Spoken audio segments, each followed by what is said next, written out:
Hello दोस्तों, मेरा नाम आकाश पाठक, मैं आप सभी का स्वागत करता हूं। आज हम लोग कुछ बातें करेंगे, कुछ ऐसे क्वेश्चंस के बारे में जो आपके एनटीपीसी में पिछले साल यानी कि पिछले साल का मतलब कि जो लास्ट टाइम आपका एग्जाम हुआ था उसमें कई बार पूछे गए हैं, यानी कि most important questions. Most important इस लिहाज से हैं क्योंकि यह कम से कम कोई क्वेश्चन आपको 7 बार पूछा है, कोई क्वेश्चन 8 बार, कोई क्वेश्चन 4 बार और 9 बार भी पूछे गए प्रश्न हैं। क्लियर है?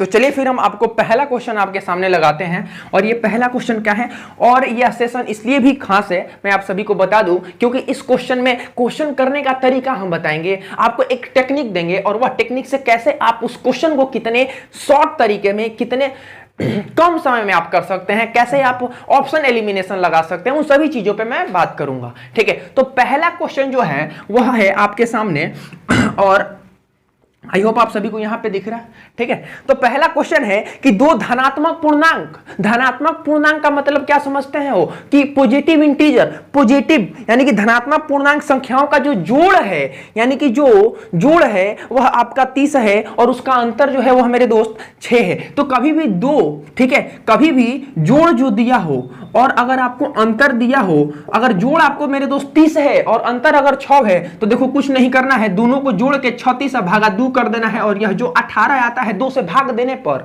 समझिएगा, वह जो ये 18 है वही आपका बड़ा संख्या होता है और उन दोनों में 6 का अंतर है। तो अगर एक संख्या बड़ी वाली 18 हो गई तो छोटी वाली संख्या 12 होगी, तभी तो आपको ये गाना हो कि 6 अंतर है।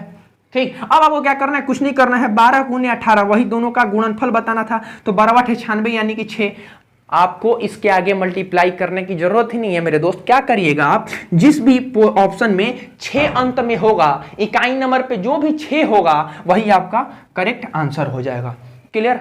तो चलिए फिर अब इसी के साथ हम चलते हैं, यानी कि आपका करेक्ट आंसर क्या होगा, 216। क्लियर? क्लियर है मेरे दोस्त? तो चलिए फिर बिना देर किए, और यह जो क्वेश्चन है वह आपको 4 बार पूछा है ना, 4 बार।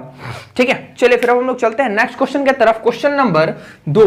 क्वेश्चन नंबर 2 क्या है आप सभी देखिएगा, बहुत ही बेहद खूबसूरत सवाल है, बहुत ही शानदार सवाल है और लाजवाब है। ये एनटीपीसी के सवाल हैं कि एक संख्या प्रणाली में 14, 5, 2, 8 के एक संख्या से विभाजित करने पर सुरेश को भागफल 83 और शेषफल 3 प्राप्त होता है। यानी कि 14,528 में अगर हम भाग देते हैं तो शेषफल 3 और भागफल आपका 83 प्राप्त होता है, और यह आपको निकालना है। जैसा कि आप जानते हैं कि अपने बच्चों वाली आदतें से आप बाज आ नहीं सकते हैं, वो बचपन में हो करते थे ना हम लोग कि इसको घटाइए 83 से भाग दीजिए, जो आ जाएगा वो लिख दिए। लेकिन आपको इस तरीके से नहीं करना है, घटाना है इस 3 को, लेकिन आपको क्या करिएगा, 14,525 अब भागा आप 83 करिए। आपको यूनिट डिजिट बताते हैं हो, यूनिट डिजिट क्या है, यूनिट डिजिट कहता है इकाई अंक, यानी कि सभी संख्याओं को एक अंक में बदल देने को ही हम लोग यूनिट डिजिट कहते हैं।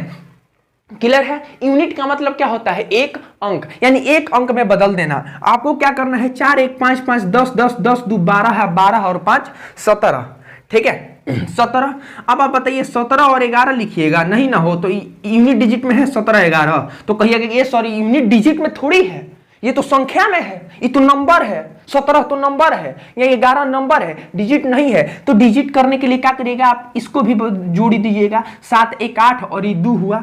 अब आप भाग दीजिए तो अब आपका क्या आया, 4 आया। और जो भी ऑप्शन का यूनिट डिजिट 4 होगा, जो भी ऑप्शन का यूनिट डिजिट 4 होगा, जोड़ने पर वही आपका करेक्ट आंसर होगा। तो देखिए आपका ऑप्शन नंबर जो डी है 175, इसी का ना यूनिट डिजिट 4 होगा। देखिए कैसे, 7, 5, 12 और 1 13, 13 में फिर 1 और 3 को अगर आप ऐड करिएगा तो क्या होगा आपका 4, और यही से आप यूनिट डिजिट लगा दीजिएगा। ठीक है, नहीं तो आप 83 से जानते हैं, 83 से आप भाग देने चलिएगा ना तो मालूम चलेगा ना कि 83 से आप भागे देते रह गए और सबको ही आपका दोस्त मित्र बना बना के आगे भाग गया, समझे? आप 83 से भाग देने में रह गए। चलिए फिर अब हम लोग चलते हैं तीसरा क्वेश्चन पे हो। तीसरा क्वेश्चन क्या कहता है, यानी क्वेश्चन नंबर 3 हो कि 1265 में क्या घटाया जाए कि प्राप्त संख्या 29 से पूर्णतः विभाजित हो जाए। ठीक है, 1265 में क्या घटाया जाए? अरे भाई कुछ नहीं करना है, आप जानते हैं कि 1265 में अगर हम 29 से भाग दें, इस तो बहुत आसान है। आप 4 से बार में जाएगा तो क्या होगा? आप जानते हैं कि 116 होता है, 116 को घटाइएगा तो यहाँ पे क्या आएगा मेरे दोस्त? 105 आएगा, ठीक है। और 29 तियां 87 होता है, यानी कि 18 शेषफल होगा। और जो शेषफल बचेगा वही अगर हम इसमें से घटा देंगे, यानी 1265 में से हम अगर 18 को घटा देंगे तो अपना करेक्ट आंसर आ जाएगा कि नहीं आएगा? बताइए, आएगा कि नहीं आएगा? तो कहिएगा सर कि बिल्कुल आएगा, यही 18 आपका करेक्ट आंसर हो गया। ये क्वेश्चन में कुछ दम में नहीं था, एकदम लॉलीपॉप था, हो बउआ, लॉलीपॉप था, ठीक है। अब चलिए हम लोग चलते हैं नेक्स्ट क्वेश्चन में। नेक्स्ट क्वेश्चन क्या कहता है? क्वेश्चन नंबर 4, ठीक, कि दो अंकों की एक संख्या के अंकों का योग 11 है। दो अंकों की एक संख्या है जिसमें अंकों का जो योग है, अंकों का हो बउआ, अंकों का, तो अंकों का योग क्या है आपका? 11 है। अंक के स्थान अगर बदल दिए जाए तो संख्या 63 कम हो जाती है। आपका ऑप्शन क्या क्या है? ऑप्शन सी मारो रे, ऑप्शन से मारो बउआ, 83, और बी है आपका, बी क्या है? 92, 29, देखना 92, सी है आपका 29, और डी आपका क्या है? 38, ठीक। देखिए सबों का अंकों का योग तो 11 है, 11 है, लेकिन क्या कह रहा है कि अगर अंक बदल दिए जाते हैं तो जो पहले का जो संख्या था उससे वो 63 कम हो जाता है। आप बताओ, अगर 83 में से आप अंक बदलिएगा तो ये 38 होगा, 38 को आप घटाइएगा तो क्या कभी भी 63 होगा? तो बिल्कुल नहीं होगा। लेकिन अगर आप 92 में से, यहाँ पे अगर 92 है, 92 में से अगर आप 29 को घटाइएगा अंक बदल करके तो बिल्कुल यह 63 के बराबर होगा। तो आपको नीचे जाने की जरूरत नहीं है, आपका option B is right answer, यानी कि 92 इसका करेक्ट आंसर हो गया। समझ गए कि नहीं समझे? समझे? तो चलिए फिर अब हम लोग चलते हैं नेक्स्ट क्वेश्चन। क्वेश्चन नंबर आपके सामने 5 है, और ये सब रेलवे एनटीपीसी का प्रश्न है, हो बउआ। क्वेश्चन नंबर 5 देखिए, पी, ठीक है, P713 को आप 11 से भाग देना है कि 11 से कट जाए, तो P के जगह यहाँ पे क्या भराएगा? यही पूछा है आपसे, आपको कुछ नहीं करना है। 11 का आप डिविजिबिलिटी रूल जिसे कहते हैं हिंदी में विभाज्यता नियम, वो क्या जानते हैं आपको हम बता दें। 11 से भाग देने का यही नंबर है कि जो भी अल्टरनेट हो उसका योगफल का जो माइनस होता है घटाने के बाद या तो 0 आए या फिर वह 11 का क्या है? मल्टीपल है। तो देखिए इस 7 3 10 हो गया तो या तो ये P आपका क्या हो? 9 हो, 9 और 1 10, तभी ना 10 को 10 से आप घटाइएगा तो 0 हो जाएगा, और नहीं तो ये 21 होना चाहिए था, ठीक। P और 1, तो आप 20, अब ई यहाँ पे तो 1 है तो P के जगह पे आप 20 रखिएगा, तो 20 रखिएगा तो P के जगह पे 2 नंबर वाला हो जाएगा। लेकिन रखना है कि आपको एक ही नंबर वाला, तो 9 ही होगा, 20 तो कभी होगा नहीं, तो 9 आपका करेक्ट आंसर हो गया। समझे क्यों? क्योंकि 7 3 10 और 9 1 10 को आप 10 - 10 करिएगा तो 0 आएगा, और जैसे ही 0 आ गया तो आप समझिए कि 11 से वह कट जाएगा। ये सब रूल है, नियम है 11 से कटने का, आप सभी जानते होंगे, विभाज्यता के नियम जिसे हम लोग कहते हैं। अब हम लोग चलते हैं नेक्स्ट क्वेश्चन कि 15 और 85 के बीच कितनी प्राकृत संख्याएं हैं जो कि 7 से विभाजित हो? तो 15 और 85 के बीच में कितनी है हो? अच्छा एक बात बताइए, 85 के बाद, 85 के पहले एगो 84 आता है जो कि 7 से कटता है, कितना बार में? तो 12 बार में। तो चलिए 12 तो इंक्लूड हो गया। और 14 के बाद तो आपको तो यहाँ 14 से 85 तक न जाना है, समझिएगा दोस्त। तो 15 के पहले क्या है आपका? 14, तो 14 कब आता है? तो 2 पे, 7 दूनी 14,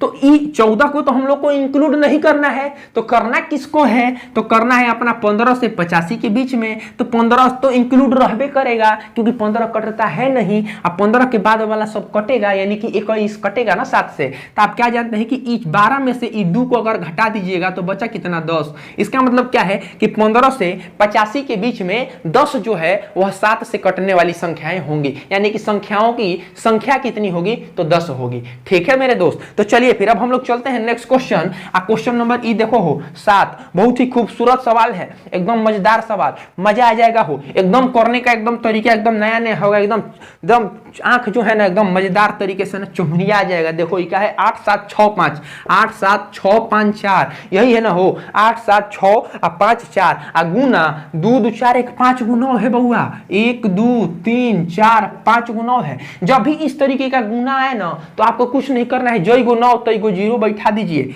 तो इन नंबर को पहले लिखिए 8 7 6 5 4, ठीक, और जय गो 9 है तय गो 0 लिखिए, लिख दिए 5 गो। यहाँ से यहाँ तक वाला चीजुया को आप घटा दीजिए, जो कि ये आपका नंबर है ना आपका, इसे आप घटा दो बउआ। तो घटाओगे तो क्या होगा हो 8 7 6 5 4, ठीक। आप घटाइएगा तो यहाँ पे 6 होगा, यहाँ पे आपका 4 होगा। और देखिए जिसका भी लास्ट नंबर 46 होगा वही आपका करेक्ट आंसर होगा।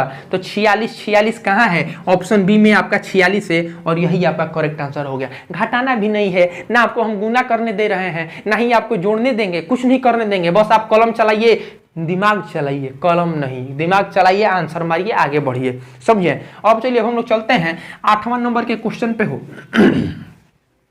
ठीक है, देखिए ये 8वां जो नंबर का क्वेश्चन है वो बहुत ही खूबसूरत सवाल है। और ये क्या है, इसका हम कुछ नहीं करेंगे, आपके सामने इसे आप देखिए कि 40.7 गुना 40.7 इसे लिखा है, फिर गुना 40.7 है या +1 है। आपको कुछ नहीं करना है, 40.7 में एक को जोड़ देना है। तो आप क्या लिख दीजिएगा 41.7 और यही आपका करेक्ट आंसर होगा। अब आप कहेगा कि ए सर ई क्या कर दिए, तो कुछ नहीं बउआ, देखो हो एक चीज होता है, देखिए क्या होता है, हम आपको बताते हैं कि अगर ए क्यू, ठीक, और प्लस आपका क्या हो बी क्यू हो, और यही आपके नीचे में भी दिया है ना, ठीक है। तो आप क्या जानते हैं, आप क्या जानते हैं, ए क्यू प्लस बी क्यू हो, तो आप क्या जानते हैं, आप यही जानते हैं ए प्लस बी और यहाँ पे ए स्क्वायर माइनस ए बी और प्लस बी स्क्वायर, यही जानते हैं, ठीक। तो आप देखिए ई जो है 40 × 7 40 × 7 40 × 7 और इसके नीचवा में क्या था आप बताओ, तो नीचवा में था 40 × 7, देखिए ना 40 × 7 गुने 40 × 7, ठीक। और माइनस क्या था आपका 40 × 7 + 1, यही था, ठीक। अब देखो यहाँ पे आप समझने के लिए कि इसको ए तो यानी ए क्यू हम कह सकते हैं ना, ए क्यू और प्लस तो प्लस ये 1 के पावर भी हम क्यू लिख सकते हैं यानी बी क्यू। और यहाँ पे देखिए ये ए स्क्वायर है, ए तो यहाँ पे है ना आपका ए स्क्वायर, और ये प्लस आपका बी स्क्वायर है, और यहाँ पे माइनस है तो माइनस का साइन दिए, और ये जो 40.7 है वो इसको हम लिख सकते हैं ए इंटू बी, आपका फॉर्मूला होता है ना ए इंटू बी। तो 40 × 7 गुना 1 तो वही बात होगा ना, तो यानी कि हम ए और इंटू बी, ठीक। आप इसको ऊपर वाले को जब भी तोड़िएगा ना मेरे भाई, तो हम ए प्लस बी, ए क्यू प्लस बी क्यू के जगह पे हम इसके जगह पे ये ना लिख के हम ये लिख सकते हैं, चूंकि यह इसके बराबर होता है। तो हम अब इसको यहाँ पे ये पूरा फॉर्मेटवा को हम यहाँ पे रख देते हैं। तो देखिए कैसे रखिएगा आप, ए प्लस बी रखिएगा, ठीक, फिर क्या रखिएगा आप ए स्क्वायर माइनस ए बी और प्लस बी स्क्वायर, ठीक है। अब ये देखिए ये से ये कैंसिल हो गया, तो आपके पास बचा क्या, ए प्लस बी बचा, यानी कि 40.7 और +1 यही आपके पास हमेशा बचेगा। जीवन में कतइयो जीवन में आप कौन चांद पे चले जाओ, सूरज पे चले जाओ, कहीं चले जाओगे ना तो यही बचेगा आपके पास, ठीक। हम मार दीजिएगा करेक्ट आंसर 40.7 + 1 41.7, ठीक है। कोनो पृथ्वी के बाहरी कोनो कोना पे चले जाइएगा यही बचेगा आपका, ठीक है। चलिए फिर अब हम लोग चलते हैं नेक्स्ट क्वेश्चन, ठीक है। क्वेश्चन नंबर 9, क्वेश्चन नंबर 9 बउआ देखो, क्वेश्चन नंबर 9 बहुत ही सरल है, बहुत सरल है, 36 68 है, ठीक है। 36 और 68 भागा और क्या है आपका 524 - 9। अरे देखो जब भी इस तरीके का भाग देना हो तो ये तो डायरेक्ट भाग चल जाएगा। ये 5 दिखा, यहाँ पे 4 दिखा, 7 × 28 7 × 5 = 35, 7 से जाएगा। ये सब टेक्निक हम बताएंगे आपको फाउंडेशन में। ये देखिए 7 × 5 = 35 और 7 × 28, तो हम समझ गए कि 7 से जाएगा, और 7 - 9 करिएगा तो क्या होगा आपका -2, और ये हो गया आपका करेक्ट आंसर। देखिए पूछा भी है कई बार, तो आपका 3 बार पूछा है, ठीक है। कितना बार पूछा है थोड़ा हम आपको, अरे बाप रे तो बहुत बार पूछा है वो, 1 2 2 और 3 2 5 2 7 बार पूछा है। बताइए 7 बार पूछा है ऐसा सवाल, तो इस सवाल को आप हल्का में ले लीजिएगा ना, तब समझिए कि फिर अब परेशानी है। हल्का नहीं है ये सवाल, ही घुमा के आपको ना बेवकूफ बना देगा, इसे सब सवाल ये सब आपको ना फेल करवा देगा, ठीक है। तो देखिए 10वां सवाल देखिए क्या है कि रूट में कई गो जीरो के बाद डेसिमल है हो, 2 2 4 1 5, यानी कि 1 2 3 4 5, यहाँ पे एगो डेसिमल 1 4 4 और भागा आपका 12 है, क्या है 12 है, ठीक है। ये जो रूट है आपका यहीं तक है। अब देखो यहाँ से अगर डेसिमल को हटाएंगे और यहाँ पे, तो यहाँ पे क्या आएगा, 8 के बाद है तो 4 के बाद आ जाएगा, यानी कि 12, ये 44 के लिए 144 के लिए 12 1 2 और यहाँ पे डेसिमल हुआ, और नीचे में 12, 12 से ये 12 कैंसिल हुआ तो 0 0 0 और ये 1 और ये डेसिमल, यही आपका करेक्ट आंसर होगा, ठीक है मेरे भाई। चलिए, तो ये आपका 10 सवाल था। हमने 10 सवालों का आप सभी को बहुत अच्छे तरीके से डिस्कशन करा दिए, बहुत ही बेहतर तरीके से, बहुत शानदार तरीके से। ठीक है, तो फिलहाल के लिए इतना ही। और यह देखिए, ये जो क्वेश्चन है वह आपको कम से ये 3 बार पूछा गया प्रश्न है, तो इस प्रश्न को आप हल्का में ना लें। इन सभी प्रश्न आपके एग्जाम में इसी तरीके के सवाल आएंगे, ये आपके सामने। ठीक है, तो चलिए फिलहाल के लिए